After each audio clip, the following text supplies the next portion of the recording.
All right, hey guys, this is Luke from Luke's Music Lounge. I just wanted to go today covering what we do with Mother in roll tape recordings. So, Mother is a song written by myself and my band, Res Ipsa Loquitor, and we do all the production ourselves. As you can see, all the mixing and stuff. Mainly, I use Logic Pro X, and Seth, my business partner, uses Pro Tools. But for this project, we use Logic. And so with this song, it was actually written and recorded during quarantine. So we're all in different separate houses except for Luke and Seth.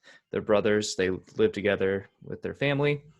And then Gabe is from Cincinnati, so I had a spare interface, so I sent it to him so that he could record the guitar solo. And so the audio won't be as good through Zoom like I'm doing right now just to record this, but I'll link the song in the post so you guys can hear what it actually sounds like when it's like really clear and just better audio quality. So I guess first we'll start with the drums. So let me solo these, all of them.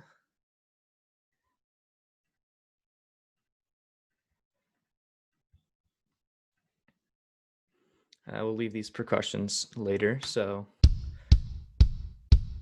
as you can tell, we kind of used a gate. So we used a gate on that kick for sure, just to make sure that no other noise kind of gets in so we can really get it punchy. Where is the kick? So here's the kick right here. So let me actually unfreeze the track just for now. And so we used a multi-band gate by AIX DSP. It's a really cool little kick because you can kind of do everything frequency-wise. So you can adjust the lower, which is level, and then you can adjust where the frequency range is. And you can kind of see this is the floor right here, or the threshold pretty much for the kick. See the peaks, but having it too high can actually cut out some of the other frequencies, so we kind of leave it lower.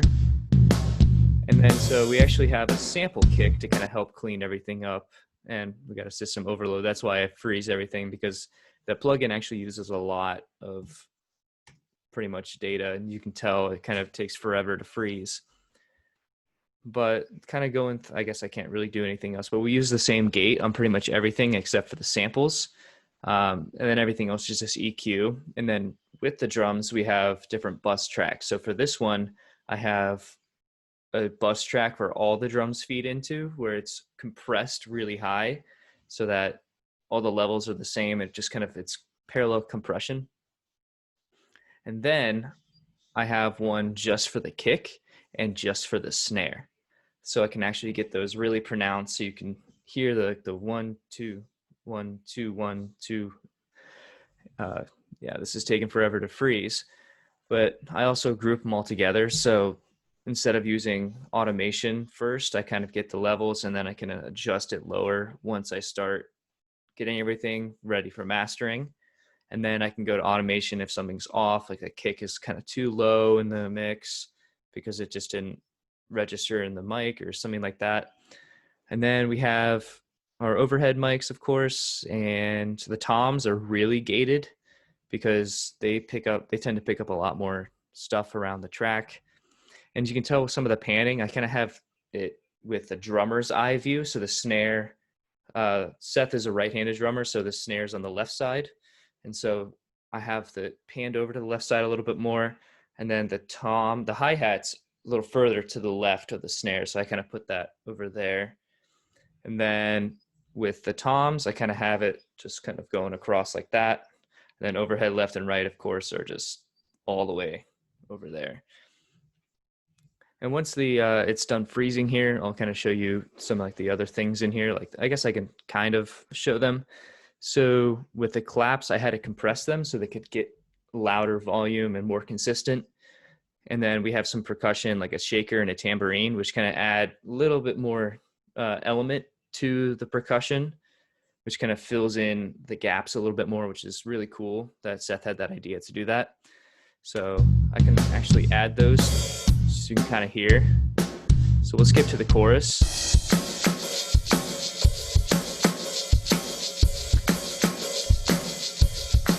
don't remember if I actually added reverb to these.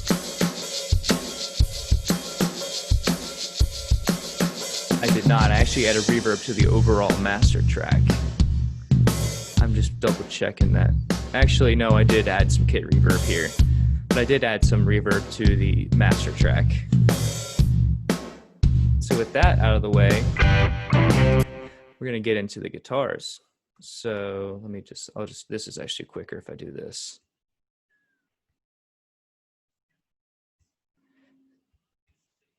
So basically, we use an AKG, the one I'm using here, a P120, and then just an SM57 to record our guitars. And it's a double mic system on a 1x12. I usually put the SM57 towards the center of the cone and then the AKG on the other side, because the AKG picks up a little bit better of like a lower frequency, and then the SM57 I think does a little bit better job of picking up the higher frequencies, and that enables me to kind of blend the tone a bit. So I'm getting all of the frequencies that the amp can put out. And so with everything highlighted here, you can kind of, I actually also double tracked it. So I've recorded the take once and then I recorded it again with the same mic. And you can kind of hear how like big it can get.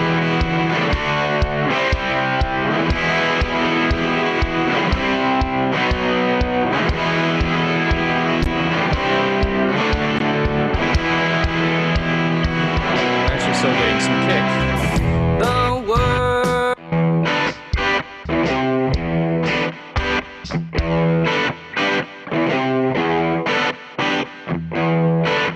And so with the guitar, I actually didn't even do anything on these channel strips because they were pretty much all the same. I decided to route everything to a bus. So 6 and 7 are the typical buses, except for the double track, which I added to a different thing. So 6 and 7, let's go find these bus tracks. They're kind of out of order. So 6 is the EQ and 7 is a reverb that I put on there. I used the one that Focusrite gave us, kind of went off this preset and adjusted it a little bit just to, because no preset is ever perfect when you use it first. And so once we get to 13, I'm pretty sure that is also that's actually a delay. So what the idea behind that is they were almost too similar. So I kind of wanted them to be a little bit off to make it seem a little bit more natural and just kind of add a little bit, fill in some of that space a little bit.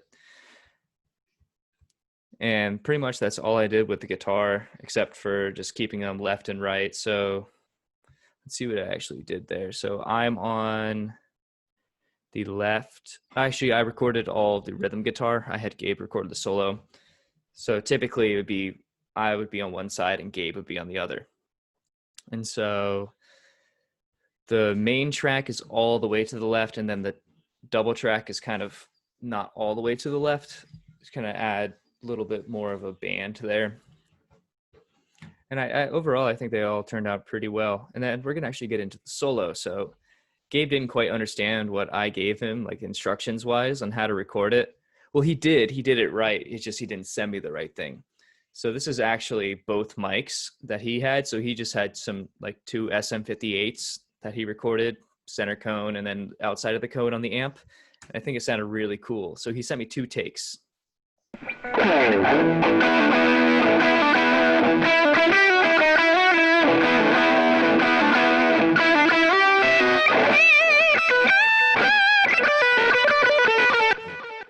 And so you can hear, like, after that, I had a little bit delay on there. So we'll go back to the solo. So I did the same thing, just bust everything because they're both the same amp and guitar. So bus 14 and what was that, 15? Yes. Actually, that one it was 14 and 5. So bus number 14 is just the channel EQ. I decided to go with that instead of the Focusrite because I can edit it a little bit easier. You can kind of see more of the waveform, kind of cut out some of the mids and then cut out some of the lows, and also boosted some of the highs so it could cut through the mix a little bit better. And so once we get to bus number 5, it's the tape delay. Just kind of cut it a little bit to fit in with the song, like the delay time and everything. And so what he actually did is, like I said, he recorded 2 different takes, but he sent me only 1 single track instead of 2 different tracks for each mic. And so I actually decided to put them together and pan them left and right, and actually turned out really cool, in my opinion.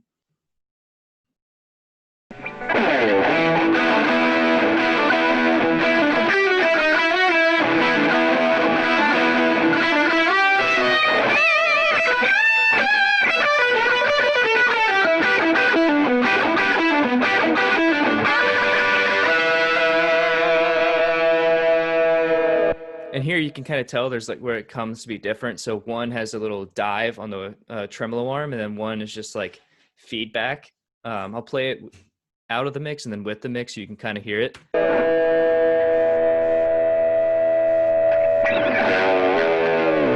So you can kind of hear the dive there, and then the feedback going to the right. And so with that, I'll actually play the whole thing in the mix. Move your point to the left, otherwise there'll be nothing left.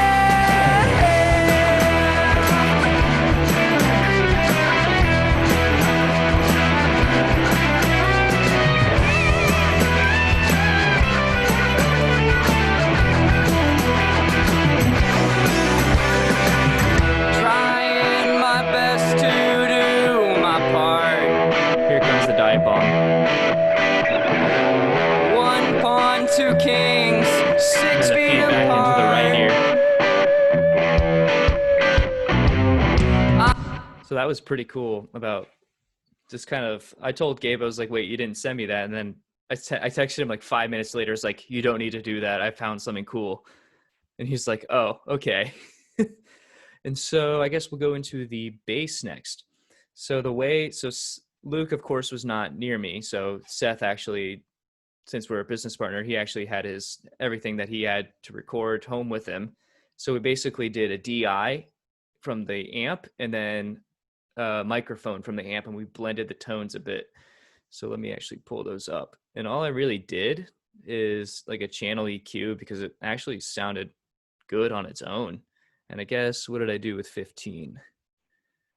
I actually added a sub bass to a bus track. And so with these solo, it'll kind of play the chorus. What I wish I would have done is actually compressed it more, because during the verses and pre-choruses, it's kind of harder to hear. But then when it gets to the chorus, you can kind of tell that waveform there is a little bit more pronounced. So it cuts through a little bit better. But it's like really clear, and it picks up a lot of different frequencies, which is really nice. And so I will actually just solo the sub bass for the bass and play that. You can't really hear it that well, but it's like there to kind of add that extra push to get those lower frequencies to just kind of make the mix kind of sound more full and kind of blend it together a bit more. All right, and then next, they actually wanted me to add this part, so I didn't feel like hooking up my amp again to the mic, so I run, it's called a Hot Tone Audio. I'm actually an artist for this company. I use their pedals on my pedal board. I use them for recording and everything like that. So it's called Hot Tone Audio. I'm actually going to pull up the plugin here. So I have the V-Stomp amps, and I basically just have a preset that I went through and just kind of really liked about it. And they wanted to add a slide part. I left my slide in Nashville since I was in Cincinnati at the time. So I was running around my house trying to find something that was glass or metal that could just fit around my finger. Could not find anything. I didn't want to run to the store either because quarantine, like it was kind of a mess. And I found a metal pen inside my drawer. And I actually just put that up against my fretboard, because I've used like mic stands like I'm using here in the past as a slide whenever I don't have one. I'm just kind of feeling like I want to do something fun on stage and I want to use a slide for this part. So I just go up to the mic stand, push the fretboard up, and just start moving it back and forth. So I used the pen instead because I knew that would kind of work like a mic stand. And it actually turned out very well for what I used. And so you can kind of see here, it's kind of high on the, it's not that high, but for this preamp and everything, it's pretty high. This is basically like an SLO or a Jet City. What's the other? It's the name is leaving me, but Jet City designed by Soldano. That's what it is. This is basically like a Soldano amp. And you just adjusted some of the frequencies. I turned off all this because I was going to add that later on anyways into the mix. Then I decided to go with like a 4x12, kind of adjusted these frequencies a bit. And then I added this boost pedal where I cut the brightness off. So I turned the brightness off and added a 3 decibel boost to kind of like bring everything up front. So I'll kind of play this for you. Let me get it lined up actually. I actually just like didn't feel like recording the whole thing, so I just kind of cut and pasted everything because it was the same thing anyways.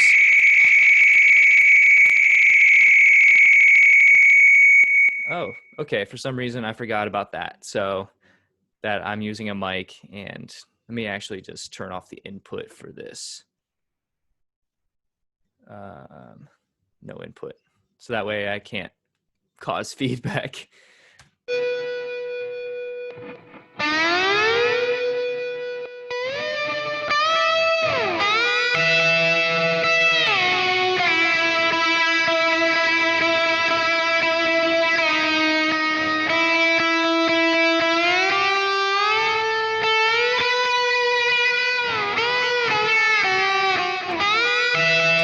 So that's actually towards the end of the song, so repeat it again. But as you can tell, I kind of like panned it to go from like left to right, just to kind of like, it's kind of like it's like Led Zeppelin song. I think it's Whole Lotta Love, where he does like the kind of like right to left. It's kind of like that whole idea there. And you kind of added just like a tune because I think I hit a wrong note somewhere and I just wanted to fix it. But oh well. And so bus 6, it doesn't look like I actually put anything into that. So I guess I kind of decided to not use EQ, and I used a reverb, and then I went through a delay to kind of give it, kind of make it sound a little bit better in my opinion. All right, so what else have I not covered? I guess we can start with the vocals. So I've been taking vocal lessons for a while, and I was struggling with this song really hardcore. And so I like was working with my vocal teacher forever, added this to it. It's not a whole lot of auto tune, but it's pretty much standard nowadays just to add this. And especially when I'm doing the harmonies, I kind of added it to make sure the harmonies sounded good together at the end. And so anything else, I just kind of used a preset and edited it just a tad, just to make sure it sounded better than just the preset, because nothing's perfect, like I said, when you load it. And then just a compressor. Kind of went off a preset here as well, because kind of like a classic rock vibe, I would say, more modern with like modern elements. So I'll kind of solo this and play it for you. Let me go to the chorus right before the solo. Where's the solo? It's right here. Mother, save us. I know we aren't perfect. Also turn off the pitch correction so you can kind of hear how much it actually does not change. Mother, save us. I know we aren't perfect. Move your pawn to the left. Otherwise there'll be nothing left. So as you can see, I had to do a lot of different takes because this part was pretty high for me. But I'm able to sing it now without having to take a break. Basically, what else I did, so we'll go over to bus 4 real quick. I really should have done these in order. So basically, just like a preset, same EQ I use on all of the vocals, pretty much. I kind of edited it, kind of boosted the high range a bit. Actually, this is a compressor, I realized. What happened to the EQ? Oh, that's right. I did the EQ over here. So the compressor, kind of make it level volume so it didn't drop below something to get too high. Then I actually used a de-esser because I think there's some like hissing noise in the background a bit. And I think I just pronounced my S's a little too S-y, I guess. I don't know. It's a de-esser. Uh, I wanted to try these out, but I just ended up not using them. I just turned them off. Oh my goodness. I keep using the wrong three finger thing. I should be using going the other way. But so then we'll go to bus 1. It's just like a reverb. I'll kind of just play that a bit. Not too much. I know we aren't perfect. Don't want to add too much reverb because it kind of puts it too far back in the mix, in my opinion. And you kind of want it to be up front because it's the lead vocal. It's the center point of the song. I also added, what else? So 16 would be, oh, we just went over that. That's there. What else was the other one? Oh, I remember. Okay, so 4. Oh, these are the same thing. That's right. Okay, now I'm remembering. So I actually put 2 different bus tracks, the same everything, and put one left and one right to kind of make it a whole center pretty much. So without the vocal comp, I'll kind of play that and I'll mute this too, because that's kind of like a center comp, I would say.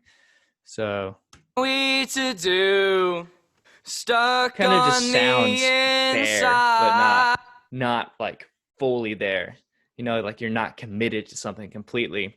And then once I take these off, you can kind of hear day at the zoo. Kind of pushes that out and like really puts it out there so you can hear it nice and clear.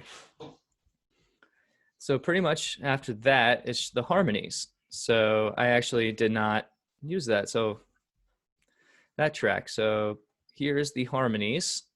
Basically just the main harmony, which would have been up top there. I just kind of put it into its own track in case I needed to edit something else, so I didn't ruin what I put on the main track. Then I have up a third, low, and then up an octave. So up the octave was tough after I finished recording everything else. I should have done the octave beforehand because my voice got really tired. But that's kind of why I put that little bit of that auto tune on there. It's not, like I said, it's not too much, but save us, we aren't perfect. And it's pretty much the same as the main track, just kind of different, I guess, levels and everything like that.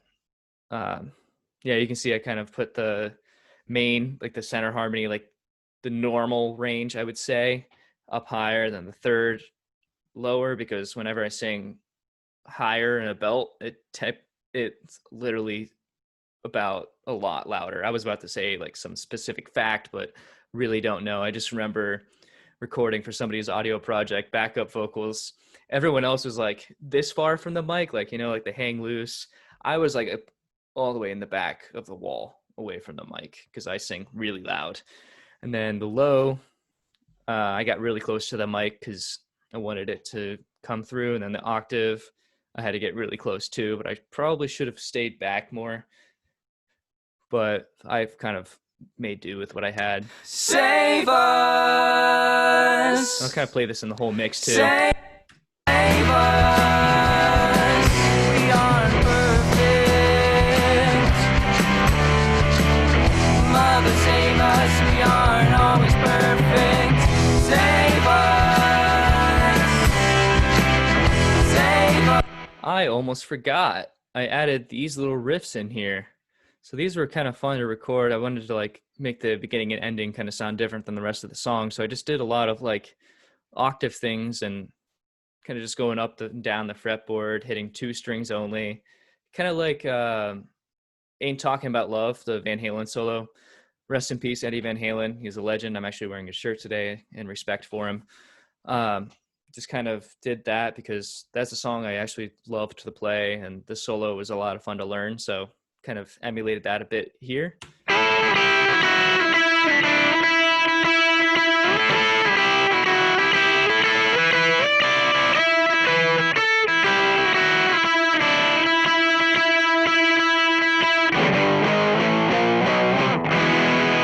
And then I added that part in there to kind of make the ending sound really big, because Seth did a really cool fill towards the end, and I just wanted it to like let everyone know this is where we're ending, and we're putting our foot down on it. We don't want to play it anymore. We're done. This was an awesome song, and we just want to move on to the next awesome song, pretty much. Mother save us, we aren't always perfect. And that, of course, is just a little bit of a fade out. So that, I think, is pretty much it, except for the master.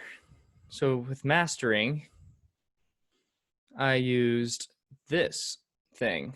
So this is Isotope. I got it for free. I saw it was like free for a day, and I was like, I gotta get on that because I want some mastering software.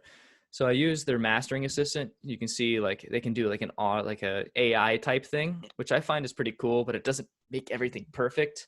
So as you can see here, about 291, I kind of boosted it just to get that kick to come through and the bass to kind of come through a bit. And I cut out this because it sounded like there was a lot going on in the mid range for me.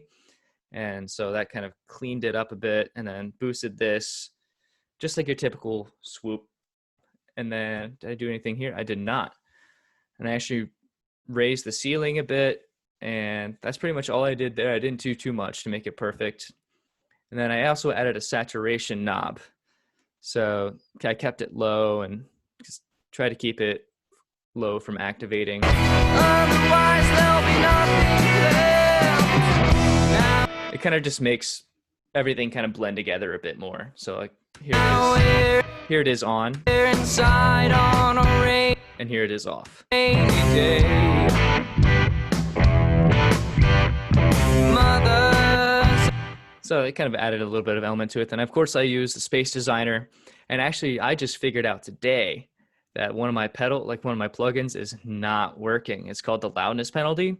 It's what I use to make sure I'm not going too high or too low for streaming services, because typically streaming services lower or raise the volume so that whenever it switches over songs, it doesn't like blast people with audio, or it's too quiet, and then the next song it blasts them with audio. It just kind of makes everything, it helps them out and makes everything a little bit more consistent. And it especially helps when you're doing a multi-song like release, like an EP or album, so that way you make sure every song is consistent with the mastering, so it sounds pretty much the same. And it's like, it just, my OCD would be doing that. But otherwise, I think that is all. And so if you have any questions, you can comment below on the YouTube video or on my website, and I'm sure I can get back to you. If I don't know the answer, I can always ask Seth, because he's actually an audio engineering major. I am not. I'm more self-taught. But give us a stream on Spotify, iTunes, anywhere really. And thanks again for listening. Have a great day.